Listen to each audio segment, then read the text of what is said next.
Hello my dear friends, అందరూ ఎలా ఉన్నారు? ఈ వ్లాగ్ వచ్చేసి ఇంట్లో ఉన్నప్పటిది. ఎందుకు ఇప్పుడు పోస్ట్ చేశానో మీరే చూసేయండి. ఇదైతే వేడి వేడిగా అన్నం చేసుకొని ఆ రోజు లంచ్లోకి ఎగ్ టొమాటో కర్రీ చేసుకున్నాను అనమాట. నాకు ఇది ఎంత ఫేవరెట్ కర్రీ అంటే 3 పూట్ల రోజు పెట్టినా తినేస్తా అనమాట. నాకు అంత ఇష్టము. ఇంకా మంచిగా కుక్ చేస్తే ఇంకా బాగా తింటాను.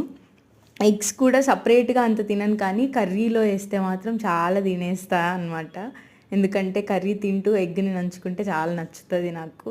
ఇంకా ఆ రోజు టొమాటోస్ నేనే కట్ చేశాను అనమాట. సన్నగా కట్ చేస్తే కర్రీకి ఇంకా ఎక్కువ టేస్ట్ వస్తుందని నా ఫీలింగ్.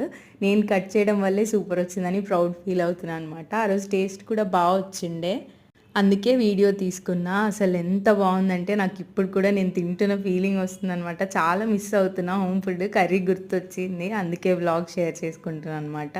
కానీ మనకి ఇక్కడ దొరకదు కదా. సో మీరైతే సబ్స్క్రైబ్ చేసుకొని సపోర్ట్ చేయండి. Bye guys.